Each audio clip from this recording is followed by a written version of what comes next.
अस्सलामुअलैकुम जी। मैं ਤੁਹਾਨੂੰ ਕਹਾਂ ਕਿ ਮੈਨੂੰ ਪੈਸੇ ਦਿਓ ਤੇ ਮੈਂ ਤੁਹਾਡਾ ਵਕਤ ਜ਼ਾਇਆ ਕਰਨਾ ਹੈ। ਮੈਨੂੰ ਪੈਸੇ ਦਿਓ, ਮੈਂ ਤੁਹਾਨੂੰ ਪਾਗਲ ਬਣਾਉਣਾ। ਮੈਨੂੰ ਪੈਸੇ ਦਿਓ ਕਿ ਮੈਂ ਤੁਹਾਨੂੰ ਧੋਖਾ ਦੇਣਾ। ਮੈਨੂੰ ਪੈਸੇ ਦਿਓ ਤਾਂ ਕਿ ਮੈਂ ਤੁਹਾਨੂੰ ਚੀਟ ਕਰਾਂ, ਤੁਹਾਨੂੰ ਗਲਤ ਇਨਫੋਰਮੇਸ਼ਨ ਦੇਵਾਂ। ਤੇ ਤੁਸੀਂ ਕੀ ਕਰੋਗੇ? ਤੁਸੀਂ ਐਸਾ ਨਹੀਂ ਕਰੋਗੇ। ਪਰ ਜੇ ਮੈਂ ਇਹ ਨਾ ਕਹਾਂ कि मैं तुहानूं धोखा देना है, मैं तुहानूं चीट करना है, तुहानूं गलत इनफॉर्मेशन देनी, तो बाकी गल्लां मैं कहां तो फिर तुसीं मैनूं पैसे दिओगे? असीं दे रहे हैं पैसे, और किन्हां लोगां नूं दे रहे? उन्हां लोगां नूं जिहड़े कहंदे ने कि असीं मोटिवेशनल स्पीकर हां। अजकल बड़ा ट्रेंड है साडी सोसाइटी दे विच कि मोटिवेशनल स्पीकर वो पता नहीं कित्थों कित्थों गल्लां लभदे ने, और ऐसियां गल्लां लभदे ने कि बंदा एक बार तो कहंदा कि यार ये तो बड़े सियाने बंदे ने, इन्हां ने तो मैनूं दस दित्ता कि गल ही कि जिहड़ी गंढ हैगी सी ये खोल दित्ती। पर जदों बंदा अमली जिंदगी दे मसाइल दे नाल सामना करदा है ना, तो उन्होंने पता लगता कि यार वो तो फराडिया सी। उन्हें तो वो फीस भी ले ली सैशन ਦੇ ਵਿੱਚ ਸ਼ਿਰਕਤ ਵਾਸਤੇ, ਤੇ ਮੇਰੇ ਪੱਲੇ ਵੀ ਕੁਝ ਨਾ ਪਿਆ। ਗੱਲਾਂ ਦਾ ਸਵਾਦ, ਜਿਵੇਂ ਤੁਸੀਂ ਕਿਤੇ ਬਹਿ ਕੇ ਰੋਟੀ ਚੰਗੀ ਖਾ ਲੈਂਦੇ ਜੇ, ਥੋੜ੍ਹੀ ਦੇਰ ਵਾਸਤੇ ਜ਼ਾਇਕਾ ਮੂੰਹ ਦੇ ਵਿੱਚ ਆਉਂਦਾ ਵੇ, ਮਜ਼ਾ ਆਉਂਦਾ ਹੈ। ਕੋਈ ਡਰਿੰਕ ਪੀ ਲੈਂਦੇ ਜੇ, ਚੰਗਾ ਹੁੰਦਾ, ਇੱਕ ਮਜ਼ਾ ਹੁੰਦਾ, ਸਰੂਰ ਹੁੰਦਾ। ਇਸੇ ਤਰ੍ਹਾਂ ਗੱਲਾਂ ਦਾ ਵੀ ਸਰੂਰ ਹੁੰਦਾ ਹੈ। ਤੇ ਜਿਹੜੇ ਬੰਦੇ ਇਹ ਫਨ ਜਾਣ ਲੈਂਦੇ ਨੇ ਕਿ ਗੱਲਾਂ ਦੇ ਵਿੱਚ ਕਿਸੇ ਨੂੰ ਸਰੂਰ ਕਿਵੇਂ ਦੇਣਾ, ਖੁਸ਼ ਕਿਵੇਂ ਕਰਨਾ, ਉਹ ਬਣਦੇ ਨੇ ਮੋਟੀਵੇਸ਼ਨਲ ਸਪੀਕਰ। मैं वेख्या कि यार ये हैगे कौन ने, की करते ने। फिर मैं कोई जायज़ा भी लिया कि ये सारा फ्रॉड ही है या इहदे विच कोई ठीक गल भी होंदी। मैनू इंडिया के कुछ मोटिवेशनल स्पीकर मैं वेखे, सतगुरु वगैरह, मैनूं लगा कि यार उन्हां कोल है वे गल्लां कुछ। कृष्णा मूर्ति इसे तरह मैं वेखे वैस्ट के कुछ अंग्रेज़ जिहड़े मोटिवेशनल स्पीकर ने। अच्छा, अंग्रेज़ों का या वैस्ट के जिहड़े मोटिवेशनल स्पीकर ने मोस्टली वो होंदे ने टैक्नीकल। मसलन इंजीनियरिंग के शोबे का कोई बड़ा लेजेंड है, उनके बड़े कारनामे ने, बड़ी कामयाबियां ने ज़ाती जिंदगी दियाँ, उन्हें दौलत भी कमा ली, हर चीज़ हासिल कर ली। हुण उन्होंने सोचा कि मैं अपनी नवीं नस्ल जिहड़ी आ रही ना, जिहड़ी इंजीनियरिंग साइड के लोग, तो इन्हों भी दसा कि यार कामयाबी किवें हासिल करनी, रुकावटां मैनूं कित्थों कित्थों आईयां, ये किवें बच सकते हैं, और किहड़े ऐसे शोबे ने जिहदे विच मजीद फोकस किया जाए तो अगे वधिया जा सकता है। ये वाला काम जिहड़ा है उन्होंने इहदे उत्ते सैशन देने शुरू किए।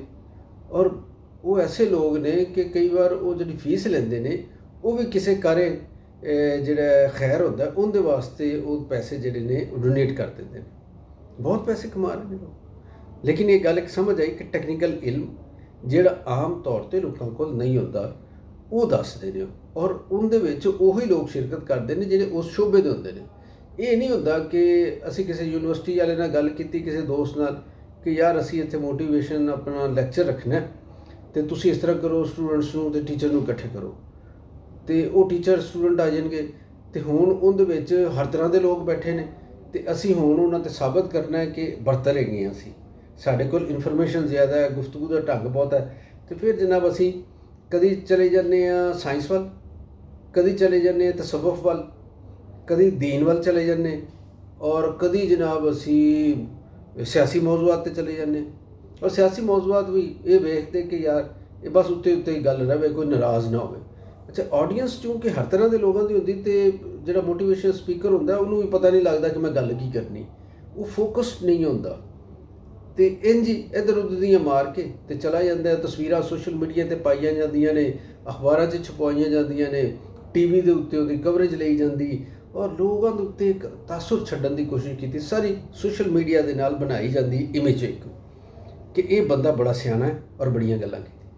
लो जी, यकीन करो कि जिहड़े 5-4 इत्थे मशहूर मोटिवेशनल स्पीकर है ने पाकिस्तान के, उन्हें मिलिया भी आ, कई दफ़ा गल भी हुई कईयां नाल, ते मैनूं ये लगा कि यार कुछ भी नहीं हैगा, कुछ भी नहीं हैगा।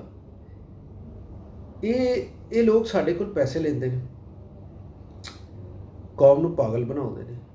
ਐਸੀ ਕੌਮ ਜਿਹੜੀ ਪਹਿਲੇ ਹੀ ਮੁਖਤਲਿਫ ਕਿਸਮ ਦੇ ਮਸਾਇਲ ਦੇ ਵਿੱਚ ਸ਼ਿਕਾਰ ਹੈ।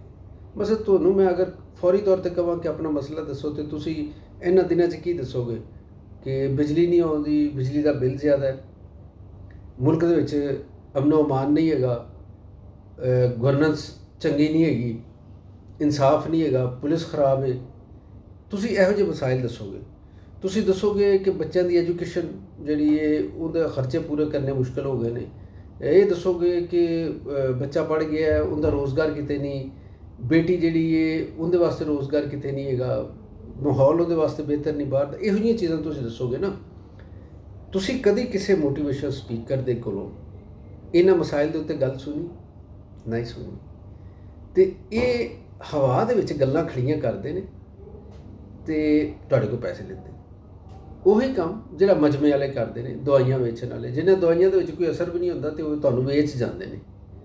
ਅਤੇ ਜਨਾਬ ਪਾਕਿਸਤਾਨ ਦੇ ਵਿੱਚ ਜਿਵੇਂ ਜਾਲੀ ਪੀਰਾਂ ਫਕੀਰਾਂ ਦਾ ਬੜਾ ਕਾਰੋਬਾਰ ਚੱਲਿਆ ਹੈ ਨਾ, ਇਹ ਤੁਸੀਂ ਸਮਝੋ ਕਿ ਜਦੀਦ ਦੌਰ ਦੇ ਇੰਜ ਦੇ ਲੋਕ ਨੇ।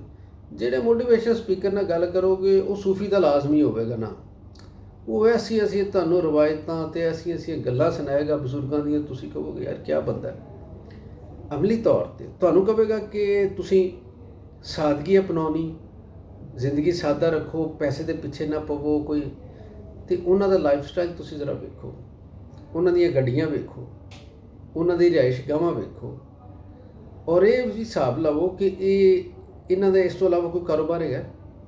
ਗੱਲਾਂ ਵੇਚਣੀਆਂ, ਇਹਨਾਂ ਨੂੰ ਗੱਲਾਂ ਵੇਚਣੀਆਂ ਜ਼ਰੂਰ ਆਈਆਂ ਨੇ, ਪਰ ਇਹ ਚੀਟ ਕਰਨ ਡਏ ਨੇ ਤੁਹਾਨੂੰ ਕਿ ਉਹ ਤੁਹਾਨੂੰ ਪੈਸੇ ਜਿਹੜੀ ਚੀਜ਼ ਦੇ ਲੈਂਦੇ ਨੇ ਉਹ ਤੁਹਾਨੂੰ ਦੱਸਦੇ ਨਹੀਂ ਹੈਗੇ, ਜਾਂ ਉਹਨਾਂ ਵਿੱਚ ਦੱਸਣ ਦੀ ਅਹਿਲੀਅਤ ਨਹੀਂ ਹੈਗੀ। ਜਿਵੇਂ ਤੁਸੀਂ ਟਿਊਟਰ ਰੱਖਦੇ ਜੇ ਕਿ ਤੁਹਾਡੇ ਬੱਚੇ ਨੂੰ ਕੁਝ ਸਿਖਾ ਦੇਵੇ, ਪੜ੍ਹਾ ਦੇਵੇ, ਲੇਕਿਨ ਉਹ ਬੱਚੇ ਨੂੰ ਪੜ੍ਹਾ ਹੀ ਨਹੀਂ ਸਕਦਾ, ਉਹਦੇ ਕੋਲ ਇੰਨੀ ਅਹਿਲੀਅਤ ਹੀ ਨਹੀਂ ਹੈਗੀ, ਅਤੇ ਇਹ ਚੀਜ਼ਾਂ ਖਰਾਬ ਹੋ ਗਈ। ਇੰਝ ਜਦੋਂ ਤੁਸੀਂ ਆਪਣੇ ਵਾਸਤੇ ਮੋਟੀਵੇਸ਼ਨਲ ਸਪੀਕਰ ਜਾਂ ਟਵਿੱਟਰ ਦਾ ਇੰਤਜ਼ਾਮ ਕਰਦੇ ਜੇ ਅਤੇ ਤੁਹਾਨੂੰ ਸੋਚਣਾ ਚਾਹੀਦਾ ਕਿ ਤੁਹਾਨੂੰ ਇਹਦਾ ਕੋਈ ਫਾਇਦਾ ਵੀ ਹੋ ਰਿਹਾ।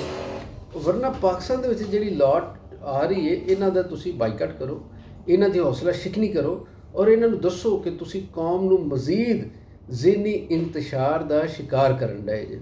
ਅਤੇ ਜਨਾਬ ਇਹ ਇੱਕ ਫਲਸਫੇ ਦੀਆਂ ਗੁੱਥੀਆਂ ਸਮਝਾਉਣ ਦਾ ਤਾਂ ਇਹਨਾਂ ਕੋਲ ਕੋਈ ਨਹੀਂ ਹੈਗਾ। ਯਾਨੀ ਮੋਟੀਵੇਸ਼ਨਲ ਸਪੀਕਰ ਅਗਰ ਮੈਂ ਸਮਝਾਂ ਕਿ ਉਹ ਇੰਜੀਨੀਅਰਿੰਗ ਦੇ ਅਸੂਲ ਨਹੀਂ ਸਮਝਾ ਰਿਹਾ, ਤੁਹਾਨੂੰ ਸਾਇੰਸ ਦੇ ਚੀਜ਼ਾਂ ਨਹੀਂ ਸਮਝਾ ਰਿਹਾ, ਤੁਹਾਨੂੰ ਕੋਈ ਮੈਥ ਦੇ ਅਸੂਲ ਅਤੇ ਜ਼ਿੰਦਗੀ ਦੇ ਨਾਲ ਉਹਨੂੰ ਰਿਲੇਟ ਕਰਕੇ ਚੀਜ਼ਾਂ ਨਹੀਂ ਸਮਝਾ ਰਿਹਾ, ਤੁਹਾਨੂੰ ਇਹ ਨਹੀਂ ਸਮਝਾ ਰਿਹਾ ਕਿ ਨਵੇਂ ਬਦਲਦੇ ਹੋਏ ਮਾਹੌਲੀਆਤ ਦੇ ਵਿੱਚ ਕੀ ਮਸਾਇਲ ਆ ਰਹੇ ਨੇ, ਇਨਸਾਨੀ ਜ਼ਿੰਦਗੀ ਨੂੰ ਕਿਹੜੇ ਚੈਲੰਜਿਸ ਨੇ ਔਰ ਕਿਸ ਤਰ੍ਹਾਂ ਬਿਹਤਰ ਹੋ ਸਕਦੀ, ਅਤੇ ਫਿਰ ਉਹਦੀ ਬਜਾਏ ਮੇਰਾ ਖਿਆਲ ਹੈ ਕਿ ਤੁਸੀਂ ਕੁਝ ਹੋਰ ਕੰਮ ਕਰ ਲਓ।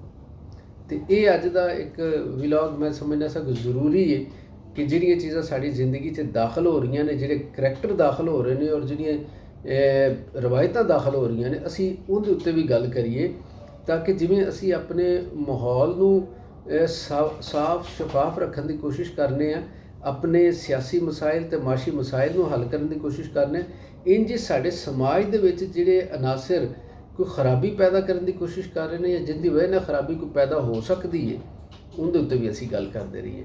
ਜੀਂਦੇ ਰਹੋ, ਵਸਦੇ ਰਹੋ।